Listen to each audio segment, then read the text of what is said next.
Hello everyone, welcome and welcome back to my channel. तो कैसे हो गाइस? आई नो एक दिन मिस किया है, मैंने वीडियो अपलोड नहीं किया है। मैं आज आपके लिए शांगमेन वन शॉट एफएफ लेके आई हूँ। इस एफएफ का नाम डोंट ब्रेक माय हार्ट है। इसमें टॉप वेवुशन है एंड बॉटम लान वांगजी एंड ये एक ओमेगा वर्स है। इसका मतलब लान वांगजी ओमेगा है एंड अल्फ़ा वेवुशन है। ठीक है, तो ये वन शॉट है, इसीलिए मैं ज़्यादा इंट्रोडक्शन नहीं देने वाली। तो शुरू करते हैं आज का पार्ट। स्टोरी की शुरुआत होती है और हमें एक रेस्टोरेंट का दिखाया जाता है, जिस रेस्टोरेंट पर बहुत से ओमेगास घेर कर बैठे थे और हंसी मजाक कर रहे थे। उस ओमेगास के भीड़ में हमारा फर्स्ट मेल लीड भी बैठा था, जिसका नाम लान वांगजी था। वो एक ओमेगा था, उसकी उम्र 27 साल है। अभी वो एक कंपनी में जॉब करता है एंड वहीं पे ही कुछ ओमेगास के साथ उसकी फ्रेंडशिप हुई है, जिसके साथ वो अब हैंग आउट करने बैठा है। वो अपने लाइफ में सेटल होना चाहता है। अब उसके पास उसके पेरेंट्स तो है नहीं, उसके अंकल ही है एंड उसके ब्रदर ही है, जो उसे छोटे से लेकर बड़ा किया है। एंड अभी वो खुद के पैर में खड़ा होना चाहता है, इसीलिए वो अब जॉब कर रहा है। अपने अंकल और अपने भाई के ऊपर डिपेंडेंट नहीं रहना चाहता है, इसीलिए वो अब जॉब करता है और अपने साथ बहुत सारे कलीग्स के साथ फ्रेंडशिप भी किया है। अब वहीं पे वो कुछ ओमेगास के साथ बात कर रहा था, तभी एक ओमेगा ने वांगजी को पूछा, अच्छा वांगजी, तुम्हारा कभी कोई क्रश नहीं रहा क्या? ये सुनकर वांगजी हंसता है और कहता है, हाँ हुआ करता था कभी। तो ये सुनकर एक ओमेगा ने कहा, ठीक है तो बताओ उसके बारे में कुछ। ये सुनकर वांगजी हंसता है और कहता है, एक शायरी बताऊं? यह सुनकर बहुत सारे लोग तालियां बजाने लगे एंड कहा, हाँ हाँ ज़रूर, तुम्हारी शायरियाँ तो बहुत सारे लोग दीवाने हैं, तो बताओ। तो वांगजी कहता है, एक लड़का था दीवाना सा एक लड़के पे वो मरता था। नज़रें झुका के शर्मा के गलियों से गुजरता था, चोरी चोरी छुपके छुपके चिट्ठियाँ लिखा करता था। कुछ कहना था शायद उसको, जाने क्यों डरता था। जब भी मिलता था मुझसे पूछा करता था, प्यार कैसे होता है, आखिर ये प्यार कैसे होता है। इसी के साथ बहुत सारे तालियों के गूंजने की आवाज़ आता है और वांगजी अपने ख्यालों के दुनिया से बाहर आता है एंड सबको थैंक यू कहता है। यह सुनकर बहुत सारे ओमेगास ना उसे घेर कर बोलते हैं, आखिर वो लकी इंसान है कौन? इतना प्यारा शायरी उसके लिए लिखा है क्या तुमने? ये सुनकर वांगजी कहता है, हाँ शायद। कॉलेज टाइम पर था एक इंसान जो शायद मुझसे प्यार करता था या फिर मुझसे पसंद करता था, पता नहीं, बस मुझे हमेशा देखा करता था। मैंने कभी ध्यान नहीं दिया, लेकिन जब ध्यान दिया तब वक्त नहीं रहा। ये सुनकर वांगजी की ये सब बातें सुनकर वो सब ओमेगास उदास हो गए और कहा, बैड लक उस उल्फा की। ये सुनकर वांगजी हंसता है और कहता है, छोड़ो ये सब बातें, अब बताओ तुम लोग क्या करना चाहते हो, लाइफ में क्या करना चाहोगे। ये सुनकर बहुत सारे लोग बोलने लगे कि लाइफ में वो लोग क्या करना चाहते हैं। कोई बोलता है कि वो एक सुंदर सा अल्फा के साथ शादी करना चाहता है, कोई मतलब ऐसे ही बात करते करते दिन गुजर जाता है एंड अब हमें सीन शिफ्ट करके वांगजी का घर दिखाया जाता है। वांगजी जो अब एक अपार्टमेंट में रहता था, पहले तो वो अपने अंकल और अपने ब्रदर के साथ रहता था, लेकिन जब से वो जॉब करने लगा है तब से वो अलग रहने लगा था। अपनी तरह अलग रहना ही उसे पसंद है। एंड अभी रात के 8:30 बज रहे थे, तो वो अपना डिनर ख़त्म किया। डिनर ख़त्म करने के बाद कुछ वर्क किया, जो लैपटॉप में काम करते हैं ना, वैसे ही उसने काम किया। काम ख़त्म करने के बाद 9 बजे वो लेट गया बिस्तर पे। वो सोचने लगा और अपने मन में कहता है, किस्मत ने क्या खेल खेला है। कभी वो मुझे पसंद करता था, लेकिन आज मैं उसे पसंद करता हूँ। बट किस्मत ने शायद वो प्यार नहीं लिखा था, इसीलिए आज वो मेरे पास नहीं है, वो आज मेरे साथ नहीं है। पता नहीं वो कहाँ पे है, शायद उसके लाइफ में कोई नया आ गया है।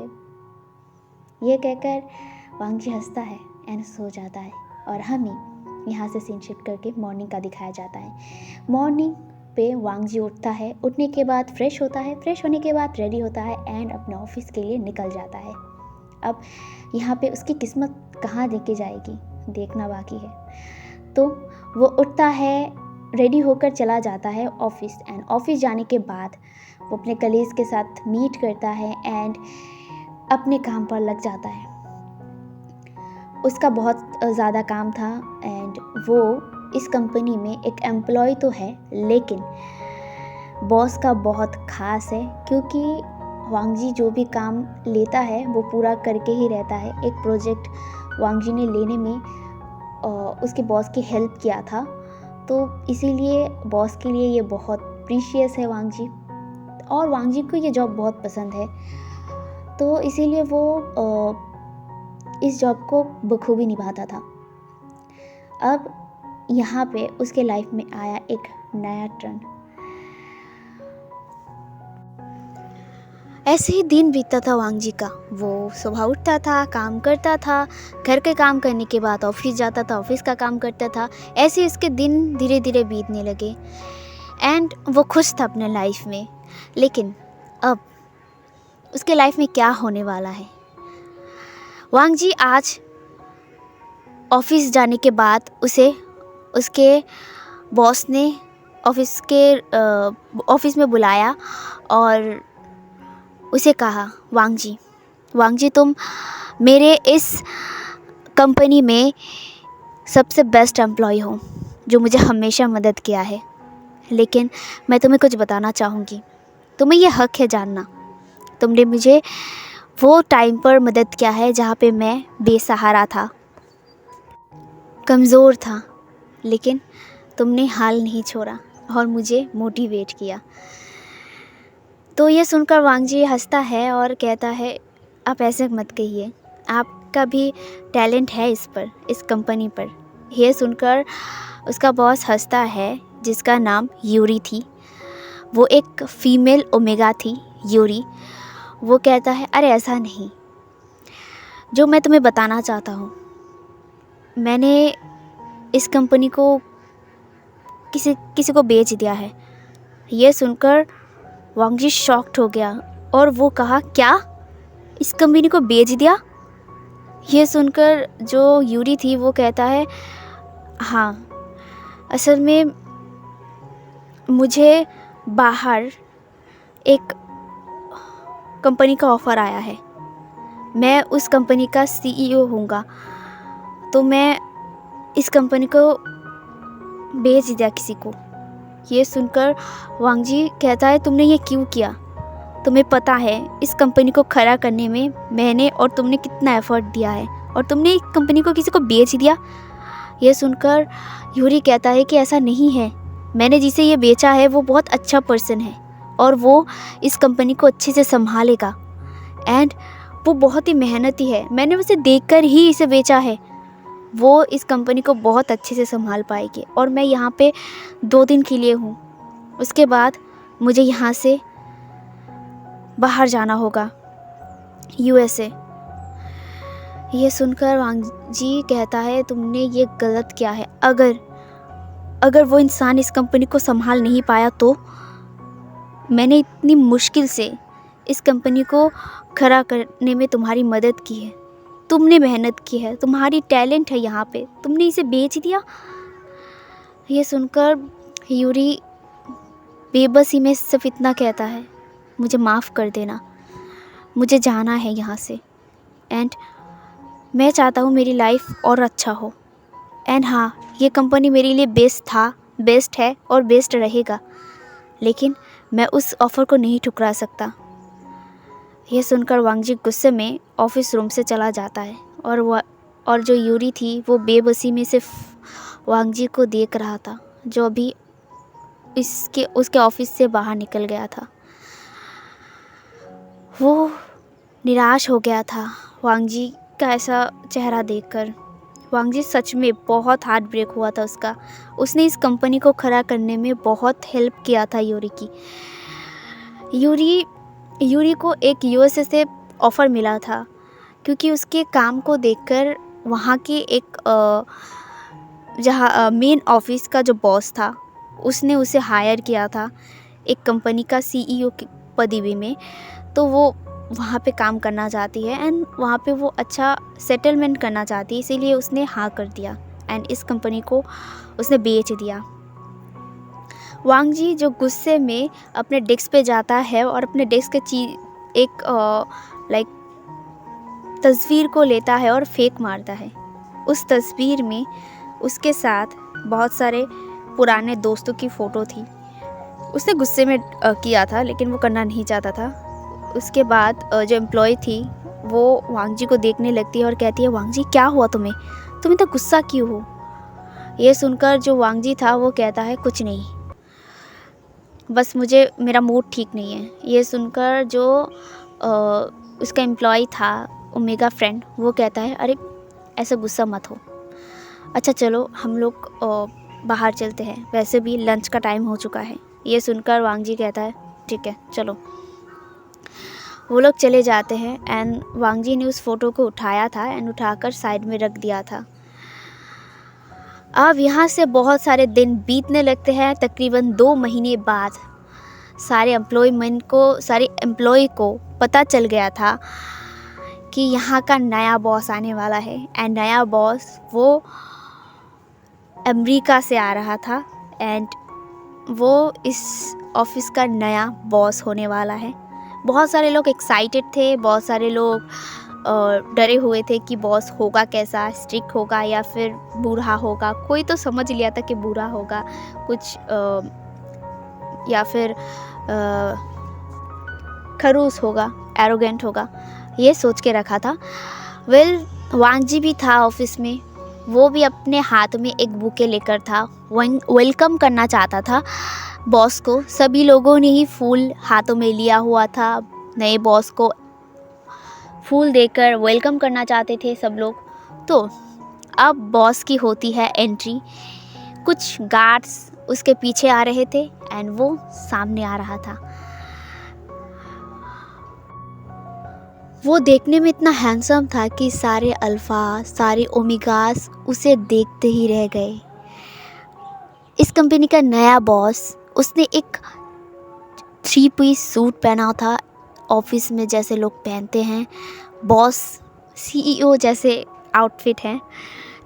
अंदर पहना था वाइट शर्ट और black tie and black coat, pants, shoes सभी ब्लैक था एंड आँखों में एक चश्मा था, सनग्लासेस था ब्लैक कलर का एंड बहुत डैशिंग की तरह एंट्री किया, जिसे देखकर सारे ओमेगा, अल्फ़ा सब फिदा हो गए और एक ही बिना पल के झपकाए ना उस अल्फ़ा को देख रहे थे। और वांग जी वो देख नहीं रहा था, वांग जी तो अभी भी गुस्से में था यूरी के ऊपर। यूरी तो चला गया कब का यूएसए एंड अब उस बॉस की एंट्री होती है। सब लोग उसे बधाई देते हैं एंड साथ ही साथ वेलकम करते हैं इस कंपनी पे। और जो फूल उन लोगों ने लेके आए थे वो सब उन्हें देने लगते हैं एंड वो अल्फ़ा अपने कामिंग वॉइस पर और स्वीट वॉइस पर सबको थैंक्स कह रहा था। और उसका जो स्माइल था ना, इस पर ना सारे ओमेगा, बीटा, अल्फ़ा सब ही ना एकदम फिदा हो गए थे। सिर्फ एक बिना पल के झपकाए सिर्फ देख रहे थे। वांग जी भी जाता है, धीरे धीरे जाता है एंड उन भीड़ों को हटाकर अपना बुके आगे करते हुए उस सामने वाले इंसान को देखकर वेलकम करता है। एक नज़र जब उसने देखा ना, उसके पैर तले जैसे ज़मीन खिसक गया था। सामने वाले इंसान को देखकर वो शॉक्ड हो गया था, वो फ्रोज हो गया था। वो क्या देख रहा है, क्या वो सपना देख रहा है? उसने एक्सपेक्ट नहीं किया था, लेकिन उसके ध्यान को तोड़ते हुए एक इंसान उसके पीछे से चिमटी काटते हुए उसे होश में लाता है। उसके बाद जाके उसने होश संभाला एंड सामने वाला इंसान को कहा वेलकम। वो हकला कर बोल रहा था, ठीक है भाई, मैं भी हकला क्यों रही हूँ। Well, back to the story. तो वो हकला कर बोल रहा था सॉरी वेलकम, ये कहकर ना वो फूल आगे कर देता है, जो बुके उसने लिया था उसे आगे कर देता है और हट जाता है साइड से। एंड सामने वाला इंसान ने भी एक नज़र उसे देखा एंड बोला थैंक यू, एंड वो बाकी उसे बात करने लगा। उसने ना वांग जी को जस्ट इग्नोर किया। वांग जी वो ना अभी भी फ्रोज था, शॉक था, कंफ्यूज था। क्या उसने सही देखा? वो ना इस भीड़ से हटता है। I mean, उस अल्फ़ा को घेर कर बहुत सारे एम्प्लॉय थे, तो वो उस जगह से हटता है एंड कहीं दूर चला जाता है एंड एक कोने में जाके खड़ा हो जाता है एंड वो सोचने लगता है कि आखिर क्या ये सच है? क्या ये वही है जो मैं मतलब वो सोच रहा था? क्या ये सही है या फिर मैं कोई सपना देख रहा हूँ? वो ना अपने हाथ पे चिमटी काटता है, लेकिन ये सच था। सामने और कोई नहीं, उसका वही अनजाना प्यार, वही शख्स जिसे अब वो प्यार करता है, लेकिन शायद वो नहीं करता, वो अल्फ़ा नहीं करता। ये सोचकर ही तो वो इतने सारे दिन, इतने सारे साल बिता दिए सिंगल रहकर। पता नहीं उसे कोई शायद उम्मीद थी कि हाँ वो कभी वापस आएगा।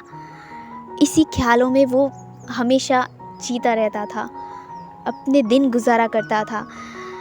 लेकिन आज वो सामने वाले इंसान को देखकर ना जैसे उसका दिल रुक गया है वहीं पे। वो इंसान और कोई नहीं, उसका फर्स्ट लव वेवोशन था।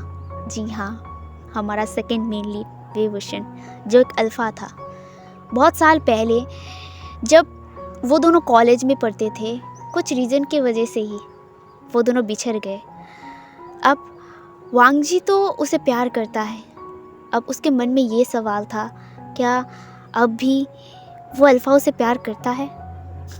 यही सोच उसे हर दिन सताता था। लेकिन कहीं ना कहीं उसे कहीं पे भी एक उम्मीद थी कि हाँ वो इंसान अभी भी उसे प्यार करता है। लेकिन वो कभी हिम्मत नहीं कर पाया और वो इंसान कहाँ चला गया उसे पता ही नहीं। इसीलिए कभी उसने कोई रिलेशनशिप में आगे नहीं बढ़ा, कोई रिलेशनशिप ही नहीं किया, किसी के साथ रिलेशन में नहीं गया।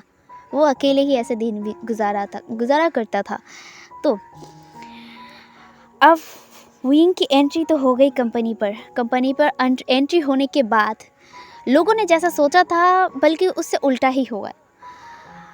विंग सबके साथ बहुत अच्छे से बर्ताव करता था, सबको मदद किया करता था एंड इस कंपनी को और भी इम्प्रूव करने में मदद किया करता था। वो हमेशा हर ओमेगा को रिस्पेक्ट करता था, अल्फ़ा हो बीटा हो सबको रिस्पेक्ट करता था, सबके साथ बात किया करता था, सबको हंसाता भी था एंड वो ना मैच्योर टाइप हो गया था। जब वो कॉलेज में था तब उतना मैच्योर नहीं था, हमेशा खेलता था, कूदता था, अल्फ़ा जैसे नहीं, ओमेगा की तरह थोड़ा शर्मा के रहता था। वांग जी का मानना था ये, क्योंकि अल्फाज हमेशा होते हैं ना फ्लर्टी नेचर वाले, वह ओमेगास के साथ लाइन लगाते हैं, लाइन मारते हैं, जस्ट ऐसे ही था। लेकिन विंग अलग था। विंग सारे ओमेगास के साथ बात तो करता था लेकिन ऐसे फ्लर्ट नहीं करता था, सिवाय वांग जी के साथ वो बहुत फ्लर्ट किया करता था। लेकिन अब वो जैसे वांग जी को इग्नोर करने लगा था एंड वांग जी को यह बहुत बुरा लग रहा था कि इतने सालों बाद मुलाकात हुआ वही अल्फाज से जिससे वह बेइंतहाम प्यार करता है, लेकिन अब शायद वो अल्फा उसे प्यार नहीं करता था एंड वांग जी को यही डर था कि वो अल्फा उसे प्यार नहीं करता है। एंड कभी ना कभी ये दिन आता ही उसके ज़िंदगी में। उसने ये सोच कर रखा था लेकिन जब ये रियलिटी पे उसके सामने था ना, तो उसे उसके दिल में जैसे बहुत दर्द होता था, हज़ारों टुकड़े हो जाते थे उसके दिल का, लेकिन फिर भी उसने खुद को संभाल के रखा था एंड अपना काम करता था, बखूबी निभाता था। जैसे यूरी रहता था, जैसे यूरी को वांगजी सपोर्ट किया करता था, हर काम में बताया करता था, ठीक वैसे ही वांगजी भी वही काम करता था। एंड अगर कहीं पे उसे मिस्टेक लग रहा है तो वो ना विंग के पास जाता भी था, लेकिन बहुत हेजिटेट करते हुए। वो अगर ऑफिस रूम में जाता भी था तो विंग एकदम इग्नोर कर देता था, सिर्फ बोलता था कि हाँ बोलिए। वो ना फॉर्मली बात कर रहा था, एकदम अनजान, जैसे कि वो इसे पहचानता भी नहीं हो, लेकिन फिर भी वांगजी कुछ नहीं कहता था, सिर्फ अपने जहाँ पे मिस्टेक हो रहा है या फिर जहाँ पे गलती है उसे बताया करता था। और विंग भी हाँ करता था और वो भी इस मैटर को लेकर बात करता था। सिर्फ इतना ही, वो काम के लिए बात करते थे, ऐसे काम के बाहर कोई भी बात ना ही वांगजी शुरू करता था और ना ही विंग शुरू करता था। दोनों ही अपने लाइफ में बिजी हो गए थे। वांगजी जो अपना काम बखूबी निभाता था और विंग वो भी अपना काम बहुत अच्छे से निभाता था। अब धीरे धीरे इस कंपनी बहुत ज़्यादा आगे जा रहा था एंड ये कंपनी धीरे धीरे मार्केट प्लेस पर बहुत ज़्यादा फैलने लगा था एंड ये कंपनी धीरे धीरे नाम अचीव कर रहा था। जैसे छोटा कंपनी से अब ना धीरे धीरे कंपनी बहुत बड़ा हो रहा था एंड वांगजी भी इसमें बहुत मेहनत कर रहा था, सारे एम्प्लॉय भी मदद कर रहे थे। एंड आगे जैसे यूरी रहता था, जितना भी काम था, बहुत सारे लोग काम चोरी करते थे, काम ठीक से नहीं करते थे, लेकिन अब विंग आने के बाद जैसे विंग सबको चेयर करता था, सबको समझाता था, वैसे ही सारे एम्प्लॉय को ना समझ में आता था एंड वो लोग बहुत मेहनत करते थे। एंड वांगजी को कहीं ना कहीं ये चीज़ पसंद था कि वो विंग सबको मोटिवेट करता था, सबको चेयर करता था कि ऐसे ऐसे करो तो आगे बढ़ेगा। एंड सारे एम्प्लॉय ना विंग से खुश थे।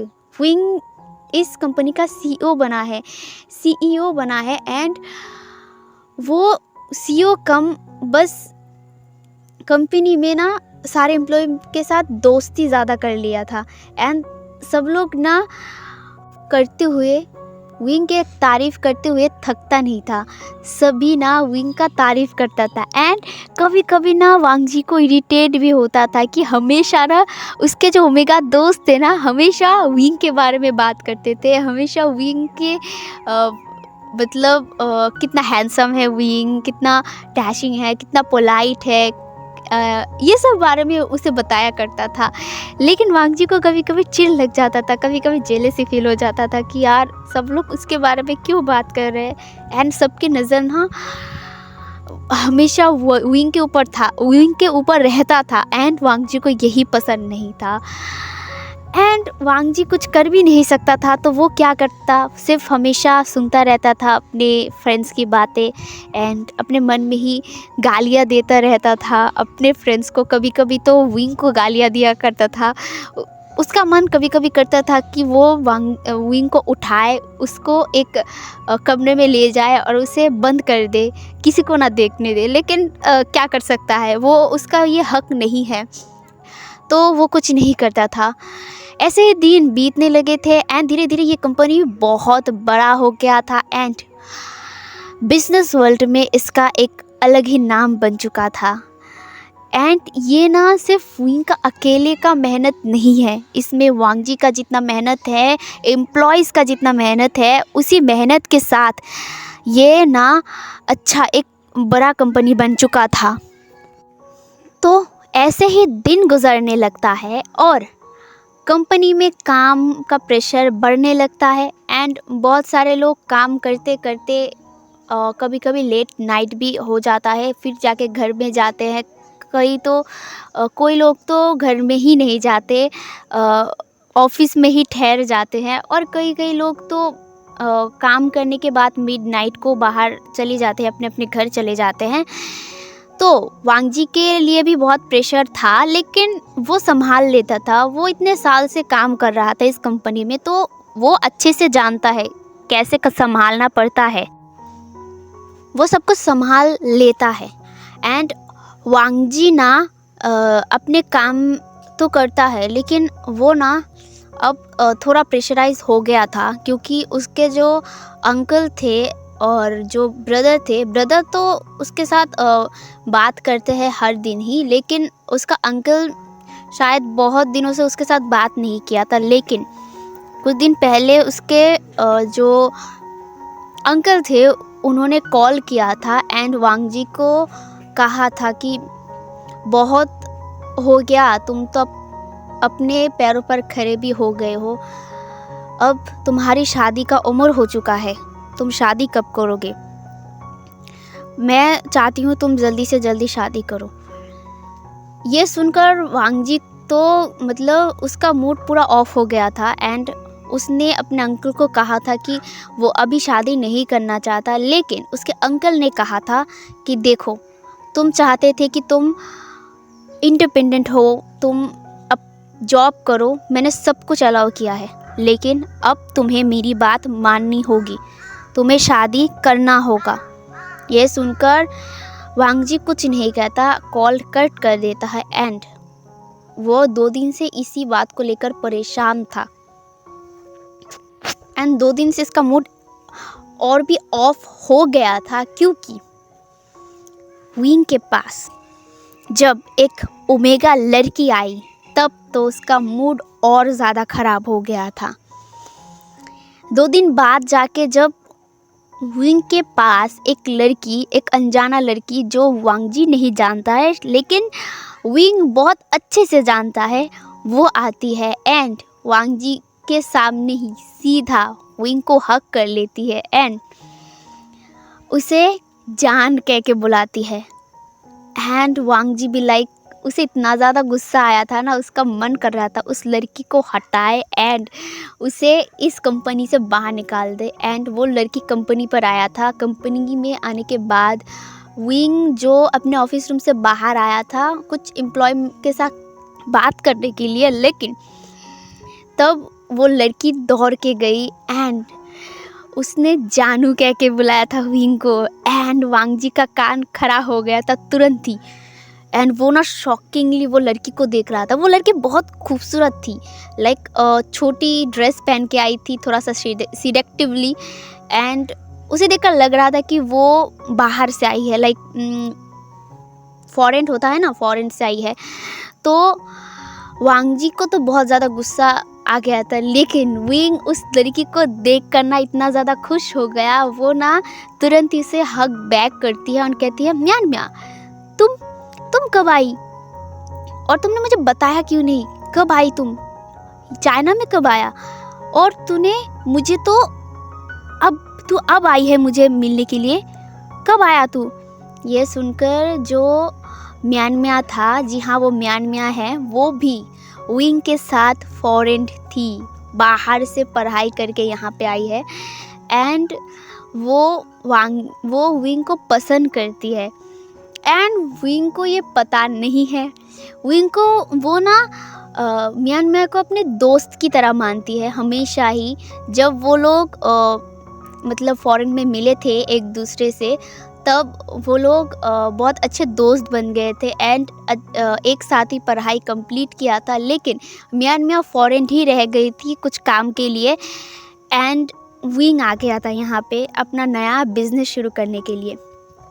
एंड जो म्यांमार था वो उसे टाइटली हक करते हुए कहती है, कैसा है तू ये बता, और तू तो यहाँ आने के बाद मुझे भूल ही गया, तूने तो मुझे एक बार कॉल तक नहीं किया। ये सुनकर जो विंग था वो कहता है, अरे नहीं यार ऐसा नहीं है, वो मैं काम में थोड़ा बिजी हो गई थी एंड इस कंपनी को खड़ा करने में मुझे बहुत समय लगा था इसीलिए। ये सुनकर जो म्यांमार था वो कहती है, हाँ वो तो मैंने देख ही रही हूँ, कंपनी इतना बड़ा कर लिया है, मैंने सुना है, बहुत सारे लोगों ने कहा है इस कंपनी के बारे में कि ये छोटा कंपनी को तुमने कितना ज़्यादा बड़ा कर दिया है। ये सुनकर विंग हंसता है और कहता है, हाँ ये सब मेरी अकेली की कोई मेहनत नहीं है, ये सब एम्प्लॉयज़ के वजह से ही हुआ है, एम्प्लॉय मेरे साथ थे इसीलिए हुआ है। यिंग और म्यान मियाँ तो बहुत चिपक के बात कर रहे थे एंड वांगजी को ये पसंद नहीं आ रहा था। तभी ना एक लड़का उसके पास आता है और कहता है, वांगजी क्या तुम फ्री हो? एंड वांगजी जब पीछे मुड़ता है, वो तो गुस्से में था, वो गुस्से में उस इंसान को देखते हुए कहता है, क्या हुआ? एंड वो इंसान ना डर गया और बोला, वो कुछ नहीं, मैं तो तुमसे बात करने के लिए आया था। एंड वांगजी सामने वाले इंसान को देखता है, वो शू यांग था। शू यांग जो वांगजी के साथ ही इंटरव्यू देने के लिए आया था। एंड वांगजी ने जो शू यांग था उसे संभाला था। शू यांग तो पहले इंटरव्यू देने में बहुत ज़्यादा डर रहा था एंड वो ना काइंड्स ऑफ इतना नर्वस हो गया था कि वांगजी ने उसे कहा था कि तुम डरना मत और नर्वस मत होना, तुम सिर्फ एक चीज़ याद रखना, तुम्हारे अंदर जो टैलेंट है उसे बाहर निकालो और लोगों को बता दो कि तुम्हारे अंदर भी टैलेंट है। एंड इंटरव्यू एकदम कॉन्फिडेंट के साथ दो। एंड शू यांग ने वही किया था, कॉन्फिडेंट के साथ ही इंटरव्यू दिया था। उसे जॉब नहीं मिल रहा था तो वो इस कंपनी पे आ गया था। ये कंपनी छोटा तो है लेकिन उसके लिए ठीक है क्योंकि उसे जॉब मिल गया है, तो और कुछ नहीं। अब तो ये कंपनी बहुत बड़ा हो गया है एंड वो खुश है, अपने सैलरी से भी बहुत खुश है। एंड वो वांगजी को कहीं ना कहीं बहुत ज़्यादा पसंद करने लगा था। एंड शू यांग एक अल्फ़ा था एंड जो शू यांग था ना, वो मन ही मन वांगजी को बहुत ज़्यादा पसंद करता था, लेकिन वांगजी को वो कभी कह नहीं पाया। वांगजी के सामने जाने से थोड़ा सा डरता है एंड वो ना ओमेगास के साथ बात करने में भी डरता है। इसीलिए ना वांगजी को ना कहीं शू यांग अच्छा लगता था। I mean, वैसे रोमांटिक के लिए नहीं, वो सिर्फ शू यांग को अपना दोस्त मानता था। शू यांग के अंदर ना कहीं वांगजी विंग का झलक देखता था। जैसे विंग कॉलेज टाइम पर था, थोड़ा सा शर्माता था, ज़्यादा बातें नहीं करता था। I mean, बातें करता था लेकिन ओमेगास को मतलब थोड़ा कम बात किया करता था, लेकिन वांगजी के साथ बहुत अच्छे से बात किया करता था, वांगजी के साथ फ्लर्ट किया करता था। अब तो वांगजी ने शू यांग को अपना दोस्त बनाया था, उसके साथ भी वो बात करता था, लेकिन अकेले में कभी भी कहीं पे भी बात नहीं किया था। उसके साथ उसके दोस्त रहते थे लेकिन फिर भी वो सेफ फील करता था शू यांग के सामने। तो अब शू यांग सामने था एंड उसने तो गुस्से में जाके चिल्ला दिया एंड शू यांग बहुत ज़्यादा डर गया था, उसके पैर काँप रहे थे। वो कहता है ठीक है, बाद में बात करते हैं, ये कहकर ना वो जाने लगा। तब ना वांगजी को कुछ सूझा और वो ना शू यांग को रोका, रुको, कहाँ जा रहे हो, रुको, क्या बोलना चाहते थे तुम? ये कहकर ना वो शू यांग के सामने आके खड़ा हो गया एंड शू यांग थोड़ा काँपते हुए वॉइस में कहा, ऐसा कुछ नहीं है, बस मैं तुम्हारे साथ लंच करने जाना चाहता था, अगर नहीं जाना चाहते कोई बात नहीं, मैं अकेला चला जाऊंगा।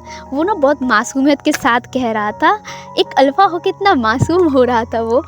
तो वांगजी को ना मतलब आइडिया आया और बोला, ठीक है चलो, मैं लंच करने जाऊंगी तुम्हारे साथ, और वो भी अकेले। यह सुनकर जो शू यांग था वो खुश हो गया और कहा, सच में जाओगे मेरे साथ?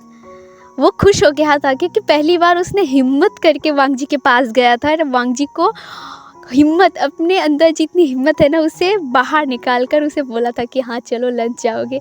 एंड वांगजी मान भी गया। वांगजी का मानने का रीज़न ये था क्योंकि वो विंग को किसी और लड़की, किसी और ओमेगा के साथ नहीं देख पा रहा था, तो वो भी गुस्से में कह दिया कि चलो अब वो भी किसी अल्फ़ा के साथ जाएगा लंच करने के लिए। एंड ये ना जब उसने ज़ोर से कहा ना, तो ये जो विंग था उसके कानों में आया एंड वो ना वांगजी और जो शू यांग है ना उसके तरफ देखा एंड अपना आंखें घुमा लिया जैसे कि उसे कोई फ़र्क नहीं पड़ता।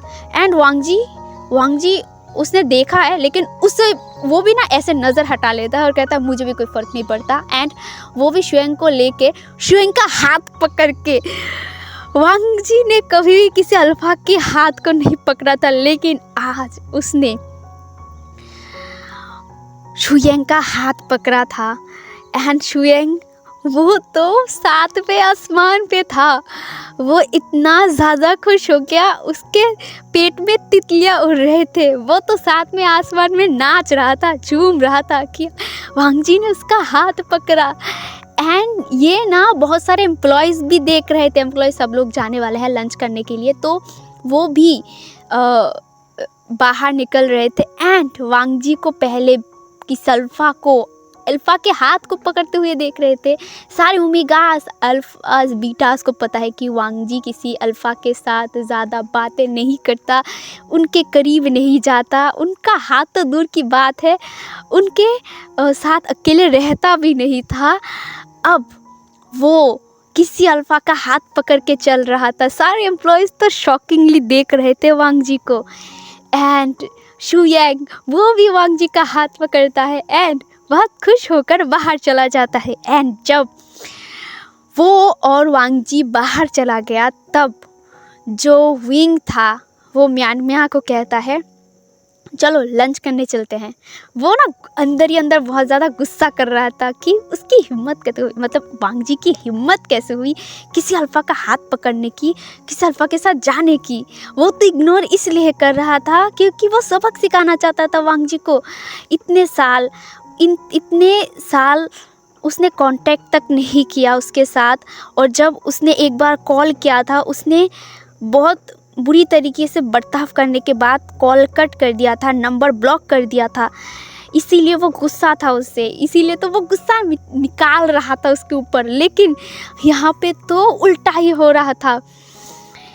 वो इतना गुस्सा था, फिर भी उसने म्यान को कहा कि चलो हम लोग भी चलते हैं लंच करने के लिए। एंड म्यान भी लाइक हाँ ऑफ कोर्स, वो क्यों नहीं जाएगी। तो वो भी चली गई उसके साथ।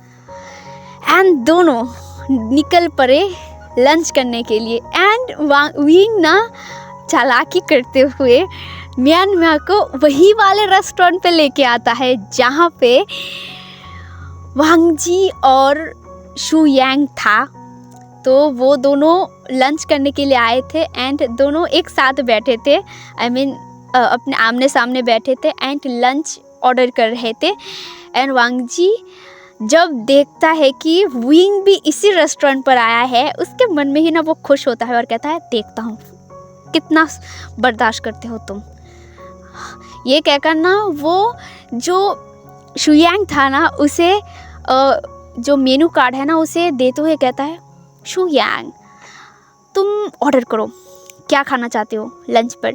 यह सुनकर जो शू यांग था वो खुश होते हुए कहता है ये मैं खाऊंगा, ये खाऊंगा। वो मेन्यू दिखा रहा था और कह रहा था, वो खुश था। एंड वांग जी उसे ना बहुत हैप्पीली देख रहा था। नाटक कर रहा था, मतलब विंग के सामने नाटक कर रहा था। विंग ना उनके ही पास वाले थोड़ा सा दूर एक टेबल पीछे बैठा था, जो म्यान था उसके साथ। एंड वो ना म्यान पे ध्यान कम, वांग जी और शू यांग के भी ऊपर ध्यान ज़्यादा दे रहा था। एंड वो ना विंग ना मेन्यू कार्ड लेता है और मेन्यू कार्ड को देखते हुए कहता है ये इसकी हिम्मत कैसे हुई, ऐसे क्यों बात कर रहा है ये कहकर ना वो जो मेनू कार्ड है ना उसे टाइटली पकड़ लेता है। उससे गुस्सा आ रहा था वांग जी के ऊपर। एंड वांग जी भी लाइक हो जा, जितना भी गुस्सा होना है हो जा, तेरे को गुस्सा करवाने के लिए ही तो मैं बोल रहा था। एंड जब शू यांग ने मेनू कार्ड से ये सब ऑर्डर किया ना, तब ना वो ध्यान देता है कि हाँ यहाँ पे तो हमारा बॉस है। एंड वो ना कुछ बिना सोचे समझे उसके बॉस को हाई फाई दिखाता है, क्योंकि वो सारे एम्प्लॉय के साथ फ्रीडम हो गया था, फ्री हो गया था, सबके साथ कंफर्टेबल हो गया था विंग। तो अब ना सारे अल्फास बीटास ओमेगास ना बहुत ही कैजुअली बिहेव करते हैं, बात करते हैं विंग के साथ। तो अब ना शू यांग ने देखा ना, तो शू यांग उनको हाई करते हुए कहता है अरे आप यहाँ पे बॉस, आप यहाँ पे हैं। ये कहकर ना वो वांग जी को दिखाता है कि अरे देखो हमारे बॉस यहाँ पे है, तो चलो हम लोग वहीं पे जाके बैठते हैं, ये गधा वहीं पे जाके बैठेगा। एंड वांग जी वो शॉक्ड हो गया था शू यांग की बात सुनकर। वो कहता है क्या वो लोग डिनर कर रहे हैं ना, वो लोग लंच कर रहे हैं ना, तो तो उन्हें करने दो, हम लोग यहीं पे करते हैं। ये सुनकर जो शुयांग था वो मासूमियत से कहता है, अरे क्या बोल रहे हो, बॉस है यहाँ पे, तो बात करते हैं, चलो। ये कहकर ना वो वांग जी का हाथ पकड़ता है और उसे उठाकर ना वहीं पे लेके जाते हैं टेबल के सामने। एंड जो म्यांमार था ना उसके सीट पे जाके जो म्यांमार के साथ वांग जी बैठता है, एंड जो शुयांग था वो विंग के सामने जाके बैठता है। एंड दोनों ही एक दूसरे के सामने थे। तो वांग जी तो थोड़ा ऑकवर्ड हो रहा था क्योंकि वो इन दोनों के सामने बैठा हुआ था, विंग और म्यांमार के सामने। एंड शुयांग तो बहुत खुश था, वो खुशी में झूम रहा था और कह रहा था चलो यहाँ पे ऑर्डर करते हैं। और जो विंग था वो कहता है हाँ हाँ चलो कोई बात नहीं। एंड वो लोग लंच आता है। लंच आने के बाद वो लोग खाते हुए वांग जी तो कोई बात नहीं कर रहा था। एंड जो शुयांग था, शुयांग और विंग बात कर रहे थे, म्यांमार बात कर रहे थे, सिर्फ वांग जी ही बात नहीं कर रहा था। वांग जी ना चुपचाप बैठा था, तो मतलब लंच कर रहा था। तो जो शुयांग था वो कहता है वांग जी तुम एक शायरी बोलो ना, तुम ना वैसे भी बहुत अच्छे शायरी बोलते हो, मैंने सुना था बहुत पहले भी, एंड मुझे तुम्हारे शायरी बहुत अच्छे लगते हैं। ये सुनकर वांग जी शॉक्ड हो गया और बोला क्या मैं बोलूँ? नहीं, क्या बोल रहे हो, मुझे कोई शायरी वायरी नहीं आती। ये सुनकर जो शुयांग था वो कहता है अरे तुम झूठ क्यों बोल रहे हो, तुम बहुत अच्छे शायरी बोलते हो, बोलो ना। ये सुनकर वांग जी कहता है अच्छा ठीक है मैं बोलता हूँ। ये सुनकर ना जो शुयांग था वो खुश हो गया। एंड वांग जी कहता है हो सके तो एक एहसान हम पर करना, हो सके तो एक एहसान हम पर करना, नज़र में अगर आए कभी देख हमें नज़रअंदाज मत करना। तुम कोई दुश्मन तो नहीं, समझ लेना किसी अनजान को तुमसे मोहब्बत है सही। मेरे सारे कोशिशें नाकाम ही रही, मेरे सारे कोशिशें नाकाम ही रही। शायद मेरी खता तुम्हारी मोहब्बत से थी बरी, अब इस खता के लिए सज़ा अगर मौत भी है तो कोई गम नहीं, जो सज़ा हमें मोहब्बत से है मिली, जो सज़ा हमें मोहब्बत से है मिली। ये कहकर वांग जी चुप हो गया, उसके आँखों में आंसू तक आ गया था। जो शुयांग था वो ये सुनकर तालियां बजाता है। वो तो इस सब का कुछ नहीं जानता, वो भोला भाला एक अल्फा, वो हाथ में ताली बजाते हुए कहता है वाह वाह क्या शायरी बोली है तुमने। लेकिन जो वांग जी था उसके आंखों में आंसू था। एंड विंग ने जब ये सुना ना वो भी खामोश हो गया था, वो भी समझ रहा था इस शायरी का मतलब क्या है, बस वो चुप था। एंड वांग जी ना अब ना रह नहीं पाया, वो बस उठा और शुयांग से कहा मैं तुमसे बाद में बात करती हूँ। ये कहकर ना वो वहाँ से चला गया दौड़ कर गया था। एंड शुयांग वो उसे बुला रहा था और कह रहा था अरे रुको, मेरे लिए रुको, मैं भी चलूँगी। लेकिन वांग जी दौड़ के चला गया था वहाँ से। वो मतलब बहुत क्विकली दौड़ रहा था, रन कर रहा था। एंड उसके आँखों से ना आंसू गिरे जा रहे थे, वो सच में बहुत हर्ट हुआ था। एंड वो ऑफिस चला जाता है क्योंकि अभी भी उसका काम है, वो अपना काम नहीं छोड़ सकता।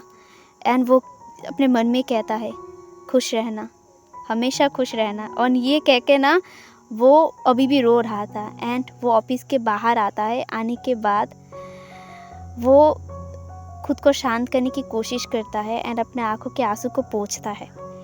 एंड वो ऑफिस चला जाता है और ऑफिस के वॉशरूम में जाके अपने मुंह को अच्छे से धोता है। एंड दूसरी तरफ विंग वो भी चुप था, उसके आँखों में भी नमी था, वो भी समझ रहा था वांग जी किस दर्द में झेल रहा है, किस दर्द में है।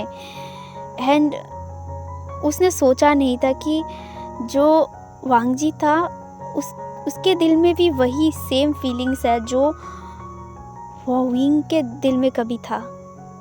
उसने सोचा कि वांग जी उसे प्यार नहीं करता है एंड इसीलिए ही तो उसने कांटेक्ट नहीं किया था। एंड वो गुस्सा था इसलिए क्योंकि पास्ट में कुछ ऐसा हुआ था उसके ज़िंदगी में जो वो वांग जी के साथ शेयर करना चाहता था, लेकिन वांग जी ने उसे ठुकरा दिया था एंड इसी का गुस्सा वो उतार रहा था एंड गुस्सा था वांग जी से। अब पास्ट में क्या हुआ, अब हमें फ्लैशबैक दिखाया जाता है। फ्लैशबैक में वांग जी और विंग जब 16 साल के थे, तब जो वांग जी था वो लैन स्कूल में पढ़ता था। तब उसी स्कूल में एक नया स्टूडेंट आया था एंड वो स्टूडेंट और कोई नहीं, हमारा विंग था, जो हमारा शर्मिला अल्फ़ा था।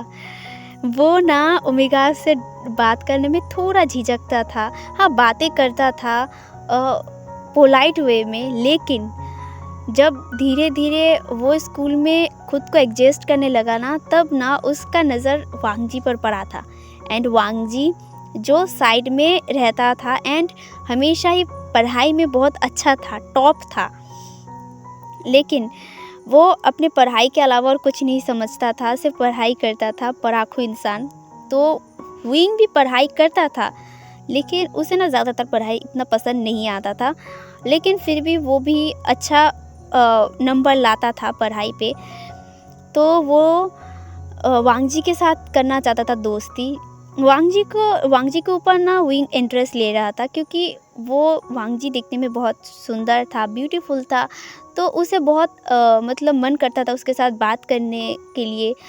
वो ना बहुत बार वांग जी को अप्रोच करने की कोशिश किया था, लेकिन वांग जी ने भाव नहीं दिया। वांग जी बात नहीं करता था, सिर्फ एक ग्लेयर करता था और चुप रहता था। क्लास में विंग जब बोर हो जाता ना, तो वो ना वांग जी को परेशान किया करता था, वांग जी को लेटर मतलब देता था, जैसे फेंकता है ना, लेटर में लिखता था कि बोरिंग लग रहा है, बोरिंग क्लास, तुम कैसे हो, तुम्हारा नाम क्या है, क्या हम लोग क्लास के बाद मिले। लेकिन वांग जी वो सब इग्नोर करता था, वो सब लेटर्स को फेंक दिया करता था एंड विंग को बुरा लगता था एंड विंग उसके साथ तब भी बात करने के लिए डीट था, वो तब भी बात करने के लिए उसके पीछे जाता था। कभी कभी उसके गलियों में उसके घर के गलियों में घूमता था एंड वांग जी ये देखता था। वांग जी को कहीं ना कहीं ये सब अच्छा लगने लगा था, लेकिन वांग जी ये प्रिटेंड कर रहा था कि वांग जी उससे गुस्सा हो रहा है, उससे ये पसंद नहीं आ रहा है, लेकिन मन में कहीं ना कहीं उसे अच्छा लगने लगा था, क्योंकि बहुत दिनों से वो वांग जी के पीछे पीछे घूम रहा था एंड उसे परेशान किया करता था। क्लास में अगर उसे बोरिंग फील होता था तो वांग जी के पास चला जाता था, वांग जी को परेशान किया करता था, कंप्लेन किया करता था, लेकिन वांग जी कुछ नहीं कहता था, लेकिन मन में कहीं ना कहीं वांग जी को ये पसंद आता था। तो विंग ना धीरे धीरे उसके साथ बात करने के साथ साथ ना उसे अजीब नज़रों से देखता था। लाइक ऐसा नहीं कि ख़राब नज़र से, लेकिन उसके आंखों में कुछ था जो वांग जी समझ नहीं पाता था एंड वांग जी को थोड़ा अजीब तो लगता था, डिस्गस्ट बिल्कुल फील नहीं होता था, लेकिन उसे अजीब लगता था कि वांग जी मतलब विंग उसे ऐसे क्यों देख रहा है, लेकिन वो कुछ नहीं कहता था। अब वो थोड़ा थोड़ा जब विंग ज़्यादा ही उसके पीछे लगने लगा था, तो वांग जी थोड़ा थोड़ा उससे बात करता था, उसके सवालों का जवाब दिया करता था एंड विंग इससे ही खुश होता था। लेकिन वांग जी देखता था कि विंग ना ओमेगास के साथ ज़्यादा बात नहीं कर पाता है जितना विंग वांग जी के साथ बात कर पाता था, कंफर्टेबल था। जो कंफर्ट वांग जी के साथ होने में विंग को अच्छा लगता है, जो कंफर्ट मिलता है, वो कोई ओमेगास के सामने जाने पर उसे नहीं मिलता, इसीलिए वो ज़्यादातर अल्फ़ा, बीटा और वांग जी के करीब रहता था एंड बाकी जो ओमेगास थे वो विंग के पीछे लगा करते थे एंड कहीं ना कहीं वांग जी को ये बहुत गुस्सा दिलाता था। कभी ना कभी वो ना गुस्से को ना अपने जो गुस्सा है ना वो वांग जी विंग के ऊपर उतार लेता था, लेकिन वो ज़्यादा कुछ नहीं कहता था एंड ऐसे ही उनका कॉल जब स्कूल लाइफ ख़त्म होने को था, तब विंग के लाइफ में कुछ ऐसा हुआ जो होना नहीं चाहिए था। विंग जब अपने स्कूल को ख़त्म करने के बाद वो अपने घर आया था, तब उसने एक न्यूज़ सुना जिसके वजह से उसके पैरों तले जैसे ज़मीन उठ गया था उसके फादर की एक्सीडेंट हुआ था एंड उसके फादर के एक्सीडेंट के बाद उसके फादर के डेथ हो गया था। एंड इससे ना विंग इतना ज़्यादा शॉक हो गया था, इतना ज़्यादा टूट गया था कि वो जैसे कोई बात ही नहीं कर रहा था। एंड उसकी मदर जो रोते रोते बेहोश हो गई थी, घर की हालत बहुत ख़राब हो गई थी एंड विंग भी टूट गया था। एंड उसके जो अंकल था जियांग फेंगमियान, वो विंग को संभालते हैं एंड विंग को दिलासा देते हैं एंड विंग को बाहर पढ़ने के लिए भेजना चाहते थे। तो उस जियांग फेंगमियान ने विंग के मदर को बोला कि उसे बाहर पढ़ने के लिए भेजना चाहिए। अब जो मदर मतलब विंग के मदर की जो सारी जिम्मेदारी है वो जियांग फेंगमियान और मैडम यू संभाल लेंगी। तब तक वो बाहर जाके पढ़ाई करके एक अच्छा बच्चा बनकर यहाँ पे आके अपनी खुद की कंपनी शुरू कर सकता है। एंड विंग जो अब इस हालत में नहीं था कि वो मना कर पाए एंड उसने सिर्फ नोट किया था, वो टूट गया था ये सब सुनकर। 16 साल की उम्र में वो 16 साल की उम्र में अपने फादर को खो दिया था एंड वो अब कुछ नहीं कर सकता। तो फेंगमियान ने उसे फॉरेन भेज दिया था एंड फॉरेन जाने से पहले विंग ने वांगजी को कॉल किया था एंड वांगजी के घर में कुछ अलग हो रहा था। वांगजी के घर में उसके मदर को लेकर प्रॉब्लम हुआ था। उसके मदर जो तबीयत उनकी ख़राब हो गई थी एंड उसकी मदर जो अभी हॉस्पिटलाइज थी एंड वांगजी जो बहुत ज़्यादा रो रहा था और अपने मदर को उठाने की कोशिश कर रहा था। उसकी मदर ना ऑपरेशन थिएटर में थी। उसने उसके मदर को आखिरी दम लेते हुए देखा था और उन्हें कहा था कि तुम्हें अपने पैरों पर खड़ा होना है एंड एक अच्छा बेटा बन के दिखाना होगा। ये कहकर ना उन्होंने अपना दम तोड़ दिया था एंड वांगजी ने बहुत ज़्यादा रोया था, चीखा था, चिल्लाया था, लेकिन उसकी मदर वापस नहीं आई थी। इधर उसके विंग का फादर का डेथ हो गया था और इधर वांगजी का मदर का डेथ हो गया था। एंड वांगजी के मदर के डेथ के बाद जो वांगजी का फादर है वो भी ज़्यादा दिन नहीं रहे थे। वांगजी जब 20 साल का हुआ तब उसके फादर की भी डेथ हो गई थी एंड उसके बाद उसके अंकल ने ही वांगजी के अंकल ने ही वांगजी को संभाला था एंड वांगजी को पढ़ाया था एंड वांगजी यहाँ पे ही पढ़ाई किया था। एंड विंग ने जब फॉरेन जाने के लिए अपना फ़्लाइट लिया था ना, उससे पहले ही वांगजी को उसने कॉल किया था बताने के लिए कि वो बाहर पढ़ने के लिए जा रहा है। लेकिन वांगजी उस दिन हार्ट ब्रेकिंग था, गुस्से में था एंड वो अपने मदर के शोक मना रहा था। तब जाके विंग ने फ़ोन किया था। तो वांगजी अब इस हालत में नहीं था कि वो बातें करे, तो उसने काट दिया था। लेकिन विंग लगातार कॉल कर रहा था, इसीलिए वांगजी ने गुस्से में कहा कि तुम मुझे दोबारा कॉल मत करना, अगर तुम करोगे तो मैं तुम्हें सच में ब्लॉक कर दूंगा।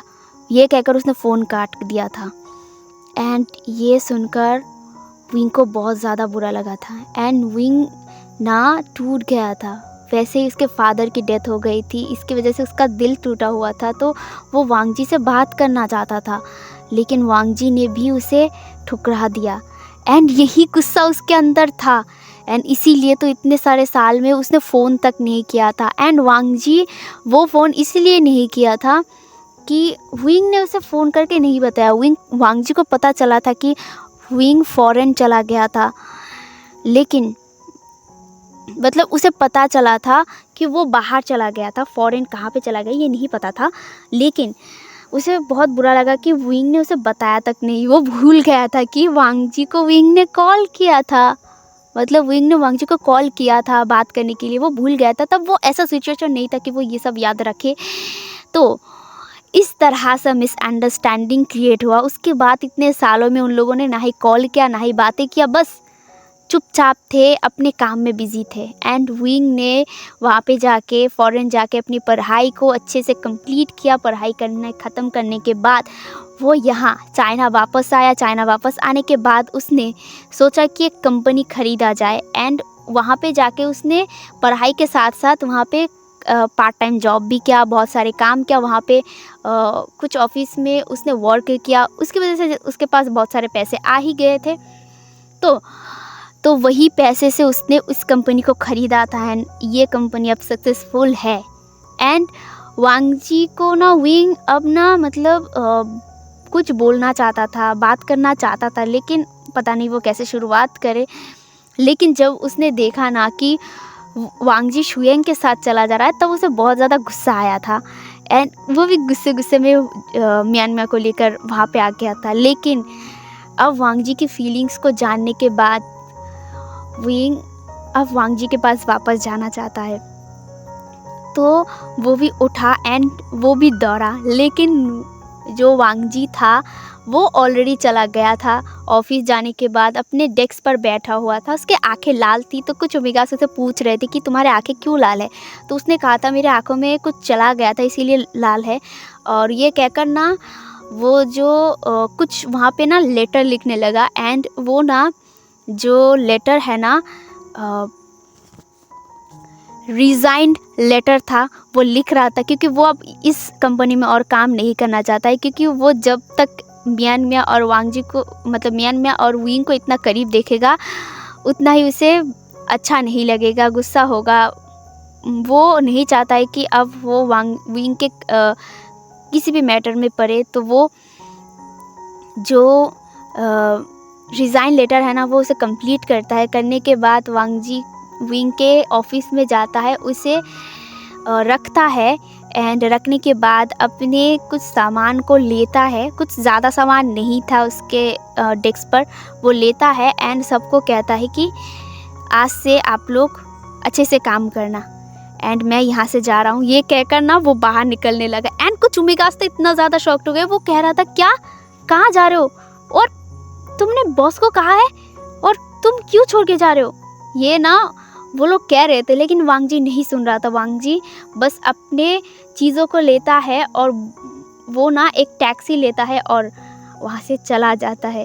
एंड विंग दौड़ के आया था। दौड़ के आने के बाद वो ऑफिस के अंदर जाता है। वो हाँप रहा था और वो ना वांग जी के डेस्क को देखता है। जो वांग जी का डेस्क है खाली था। वो मतलब वो ना शॉक्ड हो गया था। एंड वो कुछ एम्प्लॉय को पूछ रहा था कि वांग जी कहाँ है। लेकिन वो लोग शॉकिंगली कहते हैं कि अभी के अभी वांग जी रिज़ाइन लेटर आपके ऑफिस रूम में रख कर चला गया।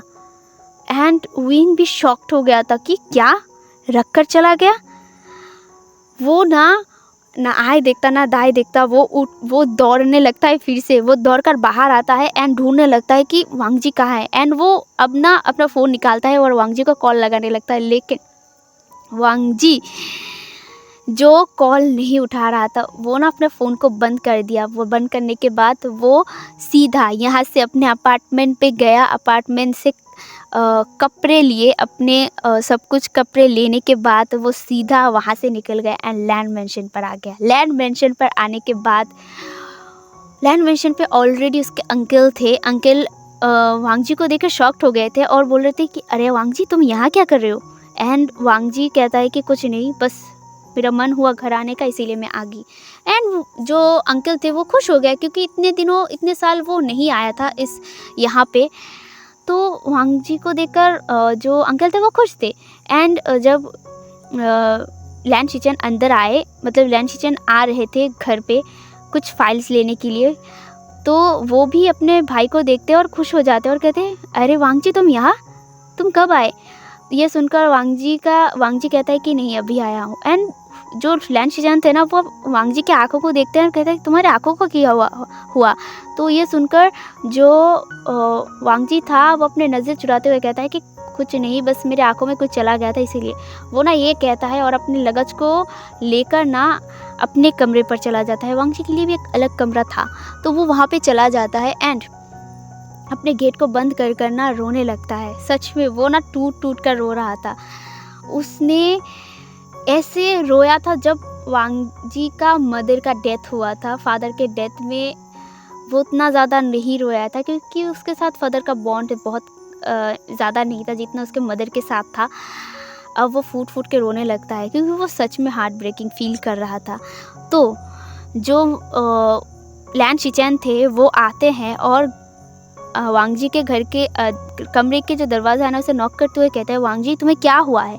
वांग जी रो रहा था ना, वो आवाज़ भी ना बाहर आ रहा था, लेकिन जो उसने ना अपने मुंह को दबाते हुए कहता है कुछ नहीं कुछ नहीं। अब उसका आवाज़ भी ना रोती थी, लेकिन जो लैन शिचैन थे वो अभी यहीं पे नहीं रुकते। वो अपने भाई को जानते हैं कि एक बार वो रो रहा है तो उसका मतलब कुछ तो हुआ है, कुछ बड़ा ही हुआ है, इसीलिए वो रो रहा है। तो वो ना अपने ब्रदर के जो घर है ना, रूम है ना, उसका दरवाज़ा नॉक करते हुए कहते हैं, क्या हुआ है वांग जी? तुम क्या हुआ है मुझे बताओ, अपने ब्रदर को बताओ। ये सुनकर ना वांग जी कुछ नहीं कहता, वो रोने लगता है। तो जो लैन शिचैन थे वो दरवाजे के नीचे बैठ गए थे क्योंकि वांग जी भी दरवाजे के दूसरी तरफ ही नीचे बैठा हुआ था। तो वो कहता है, वांग जी मुझे पता है तुम ऐसे ही नहीं रोते हो, कुछ तो हुआ है, मुझे बताओ, दरवाज़ा खोलो। एंड वांग जी ना उठता है और दरवाज़ा खोलता है और अपने भाई को ना हक कर लेता है और रोने लगता है। एंड जो लैन शिचैन थे वो भी अपने भाई को पकड़ते हैं, हक कर बैक करते हैं और कहते हैं, क्या हुआ है, तुम रो क्यों रहे हो? ये सुनकर ना जो वांग जी था वो रोते हुए कहता है, ब्रदर क्या मेरी ज़िंदगी में कभी भी सब कुछ ठीक नहीं हो सकता? कभी भी कुछ ठीक नहीं हो सकता। जिसे प्यार किया था वो भी नहीं है, मदर भी मुझे छोड़ के चली गई है, एंड जिसे प्यार करता हूँ वो भी मुझे छोड़ के चला गया है। तो मैं क्या करूँ? मुझे जीने का कोई इच्छा नहीं है, मेरे पास है क्या जीने के लिए? ये सुनकर जो लैन शिचैन थे वो गुस्से में कहते हैं, क्या बोल रहे हो तुम? हम हैं ना, तुम सिर्फ मदर को ही प्यार करते हो क्या? हम नहीं थे, मैंने भी अपने माँ को खोया है, तुम क्यों नहीं समझ रहे हो? हम हैं तुम्हारे साथ, प्लीज़ ऐसे मत रो, और क्या हुआ ये बताओ। ये सुनकर जो वांग जी था वो रोते हुए कहता है, वो आपको विंग के बारे में तो पता है ना? ये सुनकर वो कहता है, हाँ विंग, जिसके बारे में तुमने बताया था बहुत साल पहले, हाँ वही विंग आज आया है, लेकिन किसी और लड़की के साथ, वो किसी और से प्यार करता है। ये सुनकर जो लैन शिचैन थे वो कहता है, क्या किसी और से प्यार करता है? ये सुनकर वांग जी रोता है और कहता है, हाँ वो किसी और से प्यार करता है, और मैं इतना बुद्धू था, इतने साल में उसका इंतज़ार कर रहा था, किस मुँह लेकर मैं इंतज़ार कर रहा था, वो भला क्यों रुकेगा मेरे लिए? मैं भी ना, ये कहकर ना वो रोते रोते ही हंसता है। एंड जो लैन शिचैन थे वो कहते हैं, ऐसा मत कहो तुम, अच्छा ठीक है तुम रोना बंद करो। एंड ये सुनकर वांग जी कहता है, अब रोने का भी कोई फ़ायदा नहीं है ब्रदर, क्या आप मेरे लिए कुछ करेंगे? एक चीज़ मंगाना चाहता हूँ, एंड मैं इस शहर को छोड़ना चाहता हूँ। ये सुनकर जो लैन शिचैन थे वो शॉक्ड हो जाता है और कहते, क्या तुम इस शहर को छोड़ना चाहते हो? मतलब हाँ, मैं हीलिंग जाना चाहता हूँ। हीलिंग? हाँ हीलिंग, जो चाइना से थोड़ा दूर है, चाइना का ही एक देश में पड़ता है, चाइना में ही ये है लेकिन थोड़ा दूर है, चाइना से बॉर्डर में पड़ता है ये हीलिंग, वो वहाँ पे जाना चाहता था। तो लैन शिचैन कहता है ठीक है, वो ज़्यादा सवाल नहीं करते हैं, ठीक है जहाँ पे वो खुश है वहाँ पे ही, और वो वांग जी के लिए टिकट बुक कराते हैं हीलिंग का, एंड वो हीलिंग चला जाता है, वो ज़्यादा देर नहीं करता। एंड दूसरी तरफ वो एम्प्लॉय के जो डिटेल्स है ना, वहाँ से वांग जी का डिटेल ढूंढने लगता है, एंड वहाँ पे उसने वांग जी का एड्रेस देखा एंड वो तुरंत ही निकल गया। लेकिन वो अपार्टमेंट जाने के बाद देखा कि अपार्टमेंट में ताला लगा हुआ है, वो और ढूंढने की कोशिश करता है एंड कुछ पड़ोसियों से पूछने लगता है कि वो कहाँ है, लेकिन वो लोग कहते हैं एक इंसान ने देखा था कि वांग जी कुछ पैक करके ना लेके चला गया था। तो विंग ना अब सिर पकड़ लेता है और कहता है, कहाँ चला गया ये लड़का, मेरे को कुछ नहीं बोला इसने। एंड वो गुस्सा करने लगता है, शिट मैंने उससे बात नहीं किया, ये कहकर ना वो दौड़ने लगता है एंड वो सोचने लगता है अब मैं कहाँ जाऊँगा। और वो ना सोचने के बाद अचानक उसके दिमाग में आया जियांग चैंग। वो जियांग चैंग को डायरेक्ट जाके कॉल करता है एंड वो कहता है, वो मतलब जो विंग था वो ना चेंग को कुछ बोलने नहीं देता है और तुरंत ही कहता है, चेंग सुन मेरी बात, तू अभी के अभी लैंड शिचेन को कॉल कर एंड लैंड शिचेन को बोल कि वांग जी को रोके। वांग जी कहाँ है मुझे पता है, उसके भाई को ज़रूर पता है कि वांग जी कहाँ है। अगर तू नहीं बोल पाएगा तो लैंड शिचेन का नंबर मुझे दे। एंड जो चेंग था वो बोलता है कि अरे हुआ क्या है, तू लैंड शिचेन का नंबर लेकर क्या करेगा।